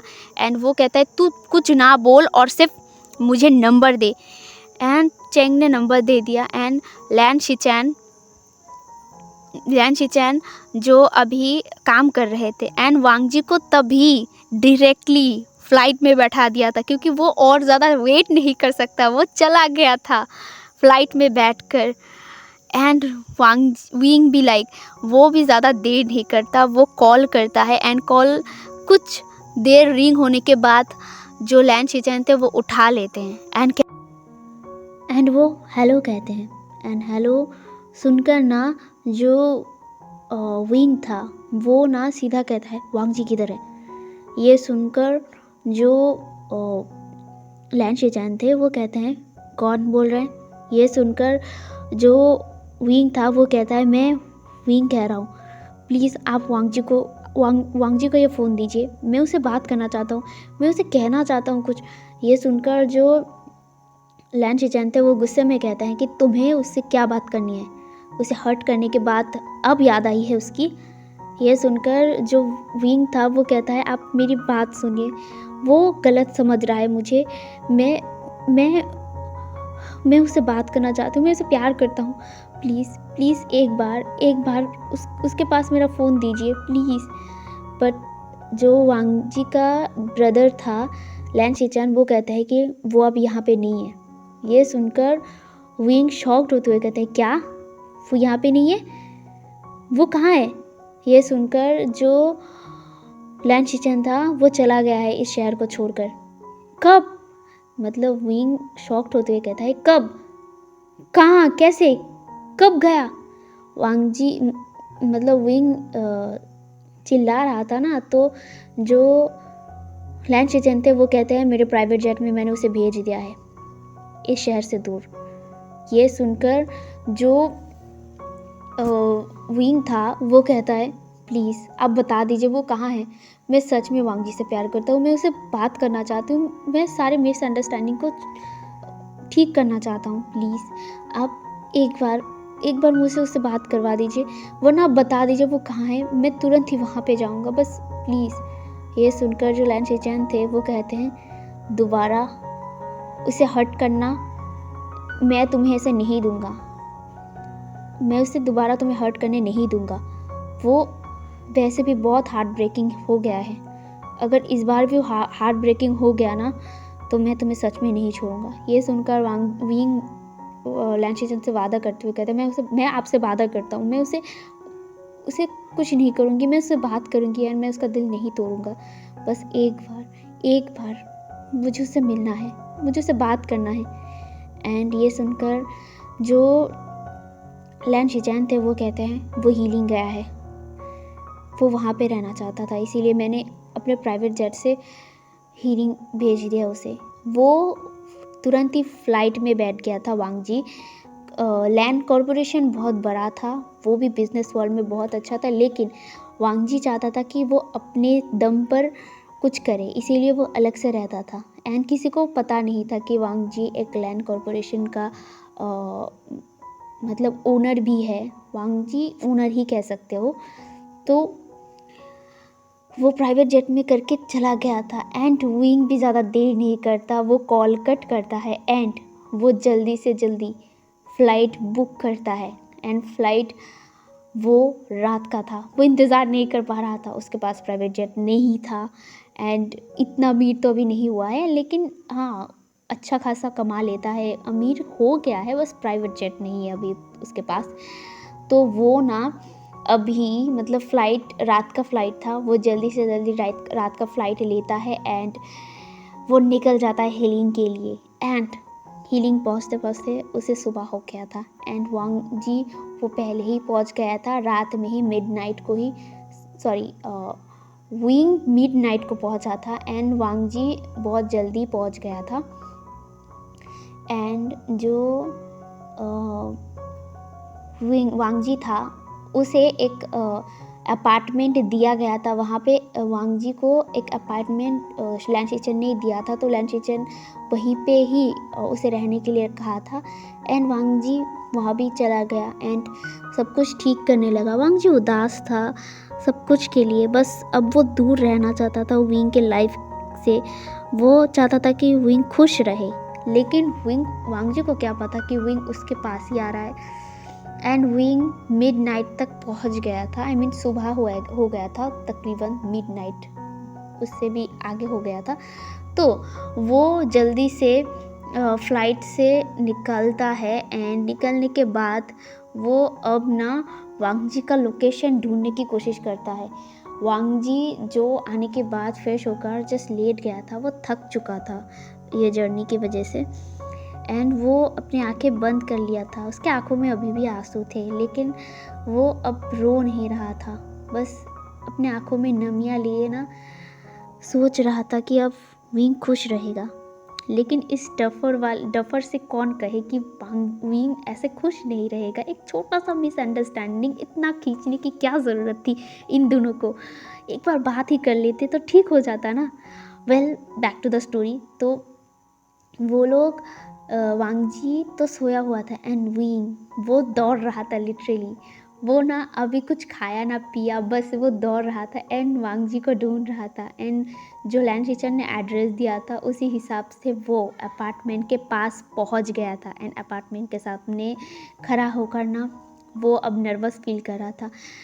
वो गहरी गहरी सांस ले रहा था और खुद को काम करने की कोशिश कर रहा था एंड उसने दौड़ा था ना, इसीलिए वो अपने आप को संभालने की कोशिश कर रहा था एंड फाइनली बहुत कश्मकश के बाद कॉलिंग बेल बजा देता है एंड वांग जी जो सोया हुआ था, मतलब वो ना एकदम ऐसे नहीं सोया था, उसकी आंखें ना तुरंत खोल गई एंड वो अपने मन में कहता है कि अभी इतने रात को कौन आया है।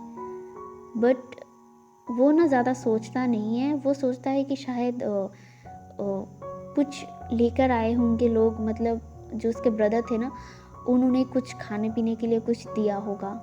और यहाँ पे हीलिंग में ऑलरेडी वांग जी के लिए सभी बंदोबस्त लैन शीचन ने करवा दिया था एंड वो ना उठता है, उठने के बाद दरवाजे के सामने जाता है एंड वो दरवाज़ा खोलते हुए कहते हैं हाँ कौन है। ये कहकर जो सामने वाले इंसान को देखा ना, उसकी आंखें इतनी बड़ी हो गई, वो उसके मुंह से कुछ नहीं निकल रहा था, वो सामने वाले इंसान को देख रहा था और एक ही तुम में ना इतना ज़्यादा चिल्लाकर बोला तुम। एंड वांग जी का इतना ज़्यादा चिल्लाने का आवाज़ सुनकर ना विंग ने वांग जी का मुंह पकड़ लिया एंड बोला धीरे चिल्लाओ, इतना क्यों चिल्लाते हो, मुंह बंद रखो और मुझे अंदर आने दो। एंड वांग जी वो अपने मुंह को ना ऐसे हटाने की एंड जो विंग था वो और दबाते हुए कहता है चुप, मत करना मुझसे, तुम ऐसे क्यों चले गए थे एंड तुमने रिजाइन कर दिया, किसने कहा कि तुम रिजाइन करके चले जा सकते हो, तुम्हें मैंने कितना ढूंढा। और ये कहकर ना विंग वांग जी को अंदर ले आता है एंड वांग जी को कहता है अब बताओ तुम क्यों आए हो यहाँ पे और तुम्हें किसने कहा कि तुम यहाँ पे रिज़ाइन कर सकते हो, और अगर तुम इतना अमीर हो, तुमने पर्सनल फ्लाइंग जेट पर आकर यहाँ पे आए हो, तुम अगर इतना अमीर हो तो तुम इतने छोटी कंपनी में काम क्यों करते हो। ये सुनकर जो वांग जी था वो कोई जवाब नहीं देता, बस इतना कहता है विंग तुम यहाँ क्यों आए हो, चले जाओ यहाँ से। ये सुनकर वांग जी मतलब विंग ना वो कहता है नहीं जाऊँगा तो क्या कर लोगे। एंड ये सुनकर वांग जी बेबसी में उसे देखता है और कहता है मैं यहाँ से चला जाऊँगा अगर तुम नहीं जाए तो। ये सुनकर जो विंग था वो कहता है ठीक है, जाकर दिखाओ, अगर एक पैर भी इस घर से बाहर निकाला ना तुम्हारे टांगे में तोड़ दूंगा। ये सुनकर वांगजी उससे देखता है और कहता है तुम चाहते क्या हो मुझसे, क्यों आए हो, तुम खुश हो ना उसके साथ, तो जाओ ना उसके साथ खुश रहो, तुम मेरे पीछे क्यों आए हो यहाँ तक। ये सुनकर विंग गहरी सी सांस लेता है और कहता है क्योंकि मैं तुमसे प्यार करता हूँ। ये सुनकर वांगजी जो जिसने सुना ही नहीं कि विंग ने क्या कहा, उसने कहा कि बकवास ना करो और यहाँ से चले जाओ। एंड उसे फिर से जाकर रियलाइज़ होता है कि विंग ने क्या कहा। वो कहता है क्या क्या कहा तुमने। वो वांगजी ये कहता है ना, तो विंग कहता है मैं तुमसे प्यार करता हूँ एंड अब से नहीं, स्कूल टाइम से मैं तुमसे प्यार करता हूँ। ये सुनकर वांगजी के आंखों में आंसू था। वो सिर्फ कहता है झूठ झूठ बोल रहे हो मुझसे, और तुम प्यार करते हो तो तुमने मुझे बताया क्यों नहीं। एंड ये सुनकर विंग कहता है कि मैंने बताने के लिए ही तो तुम्हें फ़ोन किया था, लेकिन तुमने क्या किया, गुस्से में मुझे कॉल ना करने के लिए कहकर फ़ोन काट दिया। ये सुनकर वांगजी कंफ्यूजिंगली कहता है कब मैंने फ़ोन काटा था। ये सुनकर विंग कहता है तुम्हें याद नहीं, तुमने खुद ही तो मुझे कहा था कि मैं तुम्हें दोबारा कॉल ना करूं और मैं परेशान ना करूं तुम्हें, इसीलिए तो मैं इतने साल में तुम्हें कांटेक्ट तक नहीं किया। एंड मैंने बताया नहीं कि मैं इस कंट्री छोड़कर जा रहा हूँ बाहर पढ़ाई करने के लिए। ये सुनकर वांगजी कहता है कब, मुझे तो याद नहीं। एंड कब कहा था, एंड तुम चले क्यों गए थे। ये सुनकर विंग कहता है क्योंकि मेरी फादर की डेथ हो गई थी एंड डेथ होने के बाद अब मेरे पास कुछ नहीं था, एंड जो कमाई फादर करते थे अब मुझे यहाँ पे संभालना था, एंड इसीलिए मुझे सिर्फ बाहर पढ़ाई करने के लिए चैंग फेंगमियान ने मुझे बाहर भेज दिया था ताकि मैं वहाँ पे पढ़ाई करके यहाँ पर आ सकूँ एंड यहाँ पे खुद की कंपनी खोल सकूँ। एंड ये सुनकर वांगजी कहता है क्या तुम्हारे फादर की डेथ हो गई थी। ये सुनकर वांग हाँ करता है, वो उदास हो गया था ये सुनकर, मतलब ये याद कर कर। एंड वांगजी विंग के गालों को पकड़ते हुए कहता है तुमने मुझे एक बार बताना चाहिए था ना कि तुम्हारे फादर का डेथ हो गया था। वो ना बहुत क्यूटली और मासूमली कह रहा था। तो वांगजी का ये बात सुनकर विंग कहता है तुमने बताने का मौका तक तो नहीं दिया था मुझे। ये सुनकर वांगजी कहता है वो मेरा भी तो मदर की डेथ हो गई थी एंड मैं तब इतना होश में नहीं था, मैंने शायद तब जाके तुमसे वैसे बात किया था, बट मैंने दिल से कुछ नहीं कहा था, तब मेरी मेंटल स्टेज उतना अच्छा नहीं था एंड शायद तभी तुमने मुझे कॉल किया था एंड उसी में गुस्से में मैंने वो बोल दिया। ये सुनकर ना जो विंग था वो कहता है इतना छोटा सा एक मिसअंडरस्टैंडिंग हमें कहाँ तक ले आया। 16 साल हम लोग एक दूसरे से अलग रहे, 16 साल के बाद से वो लोग अलग रहे, इतने साल वो दूर थे एक दूसरे से सिर्फ एक छोटा सा मिसअंडरस्टैंडिंग की वजह से। ये सुनकर वांगजी एम्बैरेस्ड हो गया था एंड सच्ची में एक छोटा सा मिसअंडरस्टैंडिंग इन दोनों को अलग कर दिया था। तो विंग कहता है वांगजी मैं सच में तुम्हें स्कूल लाइफ से ही प्यार करता था एंड मैं डरता था तुमसे बोलने के लिए। एंड ये सुनकर ना जो वांगजी था वो कहता है मुझे पता है कि तुम मुझे पसंद करते थे लेकिन तुम बता नहीं पाते थे एंड मैं चाहता था कि तुम मुझे खुद बोलो एंड मैं जाके तुम्हें एक्सेप्ट कर लूँ। एंड ये सुनकर ना विंग हंसता है और कहता है सच में तुम एक्सेप्ट कर लेते। तो ये सुनकर वांगजी हाँ में सिर हिलाता है और कहते हैं हाँ सच में मैं एक्सेप्ट कर लेता। तो विंग कहता है क्या वो ऑफ़र अभी भी है। ये सुनकर वांगजी नर्वस हो जाता है और हाँ करता है, हाँ में सिर हिलाता है। ये सुनकर जो विंग था ना वो एक नए अंदाज में कहता है बहाने ढूंढती हूँ बात करने के तुझसे, पर जाने क्या आँखों में चुराता है तू मुझसे। मुझसे है कोई शिकायत या शिकवा है खुद से, तेरी आँखों में मेरी तरह दिल का हाल दिखता है, तू भी मुझसे मेरे ही तरह बेहाल दिखता है। तू वो चाँद है जिसको मैं पाना नहीं चाहती, पर तुझे देखने का एक भी मौका गंवाना नहीं चाहती। तुझे दूर से चाहना मंजूर है मुझे, मेरी इस इबादत पर गुरूर है मुझे। तुझे अपने लफ्ज़ों में छुपा के रखूँगी, अपनी शायरी में बसा के रखूँगी। चाँद सा है तू, तेरी चांदनी नहीं, मैं खुद को ज़मीन बना के रखूँगी।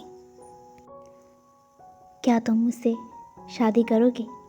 ये कहकर ना हुइंग वांगजी के आंखों में देख रहा था होपफुली। एंड जो वांगजी था वो इतनी देर तो ये शायरी सुनकर दंग रह गया था। इतना खूबसूरत सा शायरी सुनकर ना वो तो जैसे मदहोश हो गया था। एंड विंग ने जब शायरी के बाद ही बोल दिया कि क्या तुम मुझसे शादी करोगे, ये सुनकर ना वांगजी वो भी विंग के आंखों में ही देख रहा था। एंड अनजाने में ही उसने हाँ कर दिया। एंड विंग जो ये सुनकर वांगजी को हक कर लिया और कहा थैंक यू सो मच मेरे पास वापस आने के लिए। ये सुनकर जो वांगजी था वो भी उसे हक कर लेता है और कहता है please don't break my heart. मेरा दिल बहुत कमज़ोर है, अगर ये दिल फिर से टूटेगा ना तो शायद इस बार कोई भी इस दिल को जोड़ नहीं पाएगा। ये सुनकर विंग वांगजी को और ज़्यादा टाइटली पकड़ लेता है एंड कहता है कभी नहीं, मैं तुम्हारे दिल को कभी टूटने नहीं दूंगा और मैं चांद की तरह तुम्हें संभाल के रखूंगा। ये सुनकर वांगजी उसके चेस्ट पर मारते हुए कहता है वैसे तुम इतने अच्छे शायरी बोलना कब सीखे हो? ये सुनकर विंग कहता है हाँ सीखा हूँ, जब दिल टूटा था तब मैंने ये लिखा था और ये मैंने तुम्हें सोच कर ही लिखा है। ये सुनकर वांगजी कहता है अच्छा शायरी लिखा है, वैसे मुझे नहीं पता था कि तुम इतना रोमांटिक हो, शायरियाँ भी लिख लेते हो। ये सुनकर विंग कहता है तुम्हें पता नहीं मैं कितना रोमांटिक हूँ। ये ना विंग ने वांगजी के कानों के पास आके कहा था। एंड वांगजी को ना जैसे गुदगुदी होने लगी थी। एंड वो कहता है दूर रहो मुझसे, ऐसे क्यों बात कर रहे हो। एंड विंग ना वांगजी को और ज़्यादा करीब लेते हुए कहता है क्योंकि तुम हो इतना क्यूट और इतना ब्यूटीफुल कि मैं तुमसे मेरा आँखें हटा ही नहीं पाती।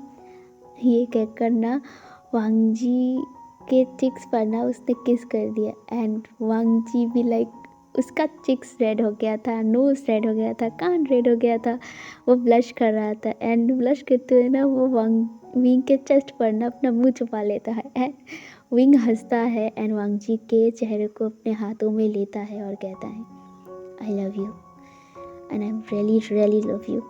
ये कहकर ना वांगजी को बिना वार्निंग दिए वांगजी को किस कर लेता है। एंड वांगजी जो शॉक्ड हो गया था विंग के एक्शन को देखकर। एंड विंग वो ना किस कर रहा था, वांगजी के लिप्स को टेस्ट कर रहा था एंड उसे अच्छा लग रहा था। एंड वांगजी थोड़ी देर तो शॉक्ड रहा, लेकिन उसके बाद वो भी किस का रिस्पॉन्स करने लगा एंड विंग को किस करने लगा। वांगजी ने अपने हाथों को विंग के नेक पर रख दिया और वांगजी विंग को और भी करीब ले लिया। एंड वांगजी विंग से हाइट में छोटा था तो इसीलिए विंग ने वांगजी को अपने गोद में ले लिया। एंड वांगजी ने भी अपने लेग को ना विंग के कमर पर रैप कर लिया। एंड वो लोग ऐसे ही किस करते करते करते करते रूम पर चले गए थे, बेड पर। एंड विंग और वांगजी बेड पर गिर जाते हैं किस करते हुए। वो लोग अभी भी अपने किस को ब्रेक नहीं कर रहे थे एंड वो लोग पागलों की तरह एक दूसरे के लिप्स को खा रहे थे। एंड किस करते करते वांगजी जो अब सांस नहीं ले पा रहा था, तब जाके विंग ने वांग जी को छोड़ा एंड वांग जी के जो नेक है ना वहाँ पे किस करने लगा। एंड वांग जी ना आवाज़ें करने लगा, मौन करने लगा एंड जो विंग के बालों के है ना उसे खींचने लगा। उसे अच्छा लग रहा था, वांग जी को अच्छा लग रहा था विंग के टच को एंड वो अवॉइड नहीं कर रहा था, वो चाहता था सच में। एंड जो विंग था वो किस करते हुए वांग जी के शर्ट को खोल देता है एंड वांग जी के जो निपल है ना उसे सक करने लगता है, दोनों निपल को। एंड वांग जी इतनी बुरी तरीके से मौन कर रहा था सच में।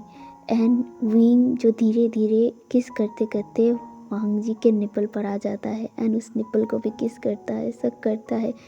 अब ना वांग जी के लिए बर्दाश्त के बाहर था, वो सच्ची में इतना ज़्यादा मतलब मौन कर रहा था, वो अपने मौन को रोक नहीं पा रहा था।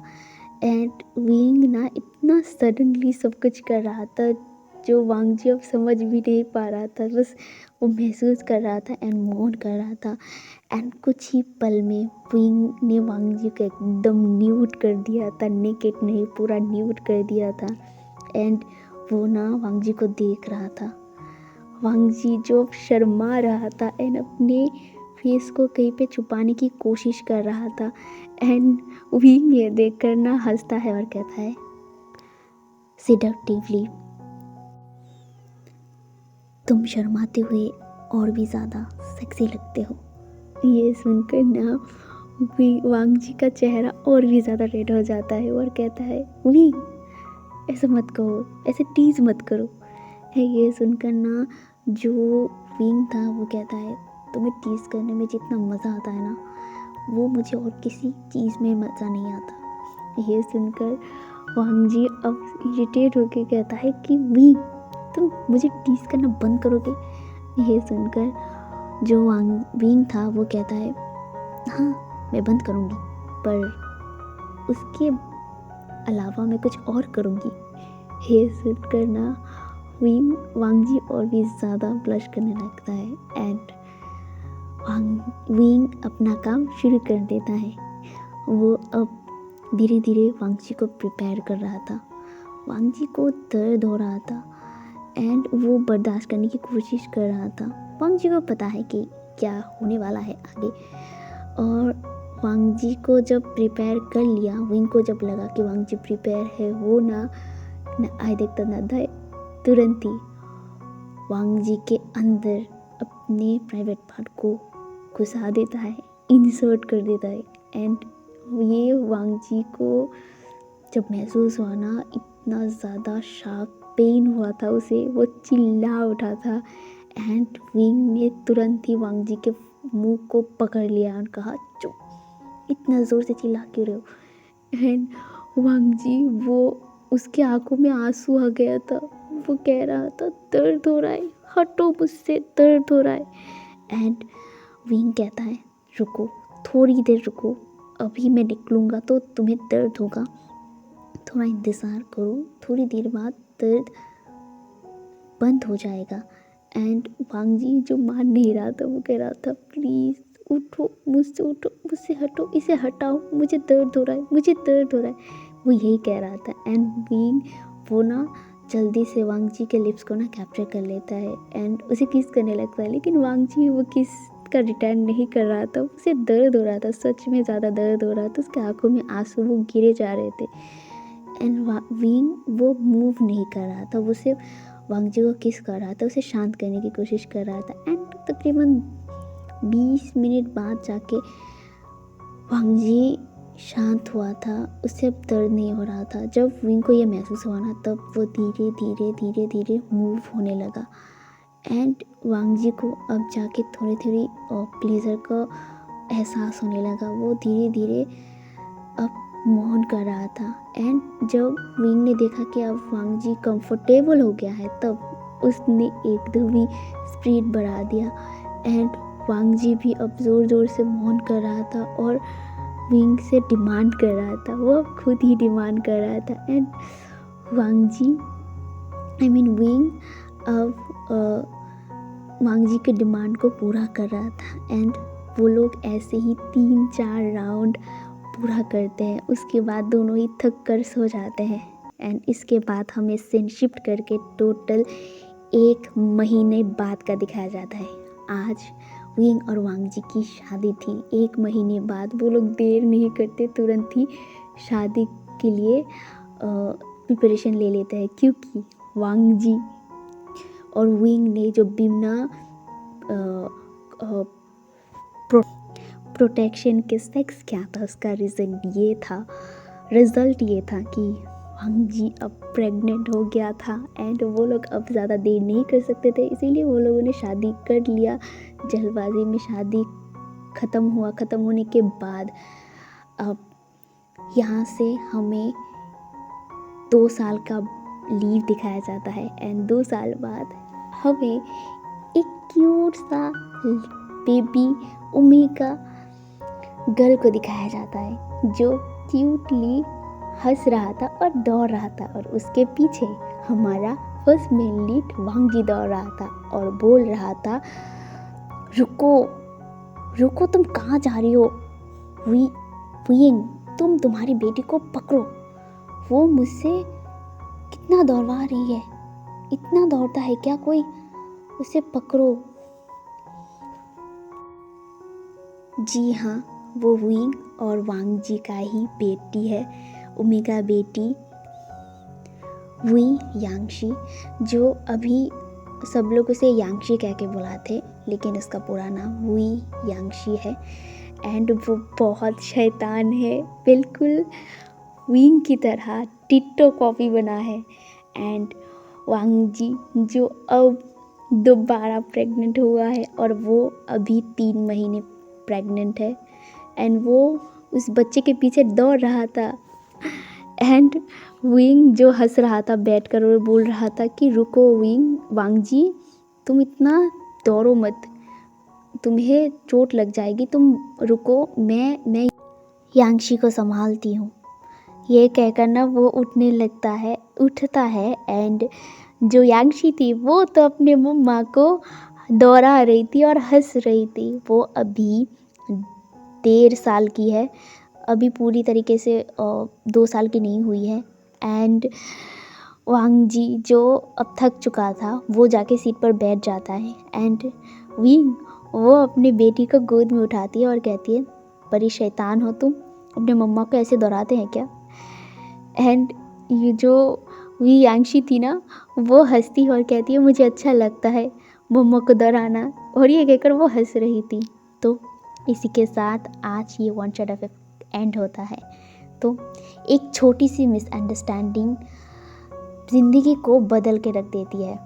अगर कभी भी आपके अपने पार्टनर के साथ कोई भी मिसअंडरस्टैंडिंग हो, तो अपने पार्टनर के साथ वो सुलझा लीजिए, बात करिए, वरना विंग और वांग जी की तरह ऐसे ही आपको दूर रहना होगा।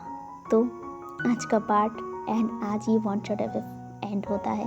एंड मैं कल माई एम्पर का नेक्स्ट पार्ट अपलोड करूँगी, ठीक है? एंड ये वन शॉट के लिए मुझे पूरा 2 घंटे लगे, इसके लिए आई एम सॉरी, क्योंकि मैं अभी घर पे नहीं हूँ, मैं अभी ट्रैवल कर रही हूँ। एंड ट्रैवल के बीच में ही आप लोगों के लिए ये पार्ट एक्सप्लेन किया है। तो ज़्यादा और बकवास ना करते हुए आज यहीं पे रखते हैं। तो good night dear friends, bye bye.